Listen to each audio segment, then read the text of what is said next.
شعبان المعظم چونکہ آقا صلی اللہ علیہ وآلہ وسلم کا مہینہ ہے، یہ مہینہ حضور پاک کا مہینہ ہے۔ حضور پاک نے فرمایا کہ شعبان شہری، شعبان میرا مہینہ ہے۔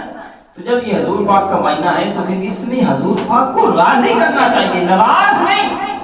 سنتوں پہ عمل کرنا چاہیے، سنتوں کو چھوڑنا نہیں، سنتوں کو خون نہیں کرنا چاہیے، سنتوں کو اپنے سے دور نہیں کرنا چاہیے، سنتوں سے پیار کرنا چاہیے۔ یہ ہے حضور پاک سے محبت۔ تو اس چونکہ شعبان شہری، شعبان میرا مہینہ ہے، تو اس مہینے کی مناسبت سے ہمیں چاہیے کہ ہم آقا صلی اللہ علیہ وآلہ وسلم پر کثرت کے ساتھ درود پاک پڑھنے کی نیت فرمائیں، نیت فرمائیں اور اس کا اہتمام بھی کریں۔ یہ نہیں کہ نیت کر لی اور پھر اہتمام نہیں کیا، پھر یاد آیا ہی نہیں اور پھر بس یار یاد ہی نہیں رہتا، یاد ہی نہیں رہتا، کیا کیا جائے؟ پھر شیطان بھی کہے گا ہاں یار تیرا تو قصور ہی نہیں ہے یار، تجھے تو یاد ہی نہیں رہتا۔ شیطان مشورے دیتا ہے کہ نہیں دیتا؟ بڑا دیتا ہے۔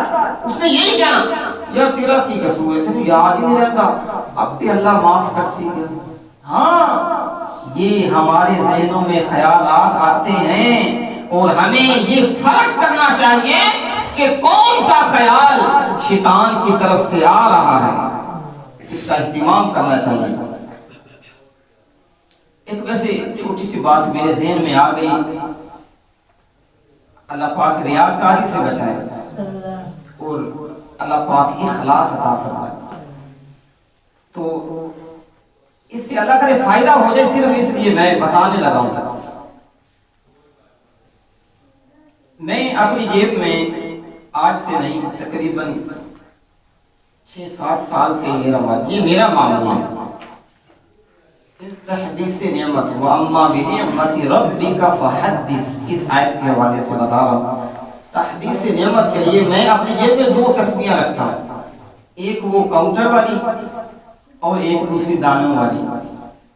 وہ جو دانے والی تسبیح ہے نا، وہ اس وقت کام آتی ہے جب بندہ فارغ ہوتا ہے، یعنی سفر پہ جانا ہوتا ہے تو بس میں پھر اور تو کام ہوتا نہیں، فلموں وغیرہ سے اللہ تعالیٰ بچائے۔ یہ کھچ کھانے ہماری جان نہیں چھوڑنے والے۔ اگر بالفرض گاڑی میں بیٹھے فلم لگی تو ہمارا فلم سے کیا کام؟ ہمارا کام تسبیح سے ہے، بس تسبیح ہاتھ میں دانے والی تسبیح نکالی اور اس سے بس اپنا کام کرنا۔ اگر کسی کام پہ لگے ہوئے، آپ چارہ کاٹ رہے ہیں، آپ دکاندار ہیں یا آپ گاڑی چلاتے ہیں، ڈرائیور ہیں، درزی ہیں، کام والے بندے ہیں، تو پھر وہ جو کاؤنٹر ہے وہ اپنی انگلی میں رکھ لیں، وہ پھر آپ کو یاد دلاتا رہے گا کہ آپ نے فضول کام نہیں کرنا، جس کام کے لیے یہ کاؤنٹر بنا نا وہ کام کرو۔ بھئی آپ نے فارغ نہیں بیٹھنا، آپ نے ادھر ادھر خیال نہیں کرنا، جس کام کے لیے یہ کاؤنٹر پہنا ہوا ہے وہ کام کرو، وہ آپ کو یاد دلائے گا۔ یہ ہے اہتمام، کہ اہتمام کے ساتھ درود پاک کی کثرت کرنے کا یہ مہینہ ہے شعبان و شہری، کہ حضور پاک نے فرمایا کہ شعبان میرا مہینہ ہے۔ تو اس حوالے سے درود پاک کی کثرت کرنی چاہیے۔ جیسا کہ ابھی ہم نے سنا کہ درود پاک پڑھنے والے کو کتنا فائدہ ہوگا کہ قیامت کے دن بھی حضور پاک اس کی فریاد کو پہنچے گا۔ سبحان اللہ۔ کہ وہ شاید لکھتا ہے نا کہ جنوں کوئی پوچھے نہ دسے، جندے نال کوئی نہ ہسے، کوئی نہ دنیا نہ انہوں کو پوچھے نہ دسے، اے اندر مون اور یار اندر کی مون اور کو پوچھے نہ دسے ہسے، یار اندر گل بات کریے، اندر یار گل کرے مزہ ہی نہیں ہوتا، پر اچھا کوئی نہیں، کوئی اور بیلی ربیت پہ آ رہا ہے، سو چنگا بیلی ہو جنہا بندہ ہسے کھیتے آوے جاوے گھومنے پھرے ٹائم گزارے غفلت میں پائے جاوے اور کہیں تا ایسے لگے اور کتیاں نہیں کھیل بیٹھے مار جائے۔ کیسی عجیب صحبت ہے، ککڑ لڑتے پہ جی ککڑا نہیں کھیل میں کھنچ لیے، یہ لڑاؤنا بھی گناہ اور انہوں ویکھنا بھی گناہ، کتے لڑاؤنا بجاؤنا بھی گناہ اور انہوں کھیل ویکھنا بھی گناہ۔ اسی آدھے نہیں سکون ملتا ہے، کیسے سکون ملتا ہے؟ گند ہمیشہ اروڑی پہ ہی پھینکا جاتا ہے، کسی نے بڑا عطر کی شیشی بھی مانگی لائی، کوئی ایک سیب یا کوئی اچھی سی سبزی بھی بلا کوئی اروڑی پہ جا کے رکھتا ہے؟ نہیں، گند ہی گرایا جاتا ہے۔ اگر تیری اندر گند ہے تو تجھے گند اچھا لگ رہا ہے، اندر تم نے اروڑی بنا دی ہوئی۔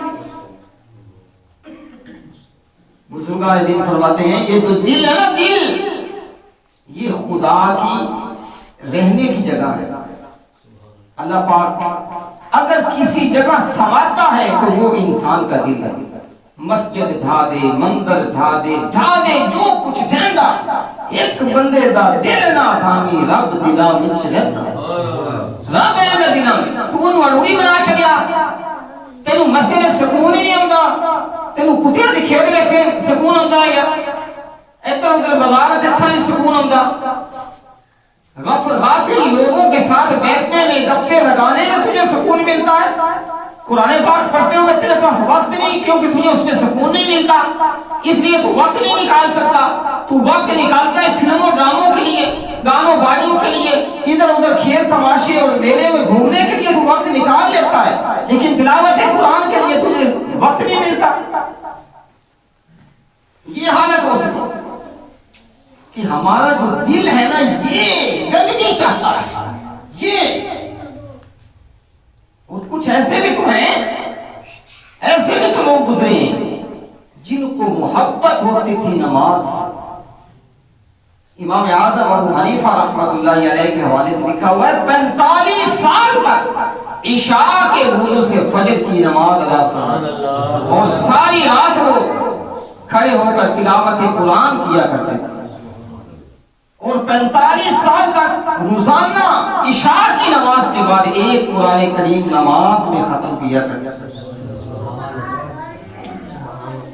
ان کو تلاوت کرتے ہوئے سکون ملتا تھا، اور ہمیں پتہ نہیں سکون نہیں ملتا یا کیا ملتا ہے۔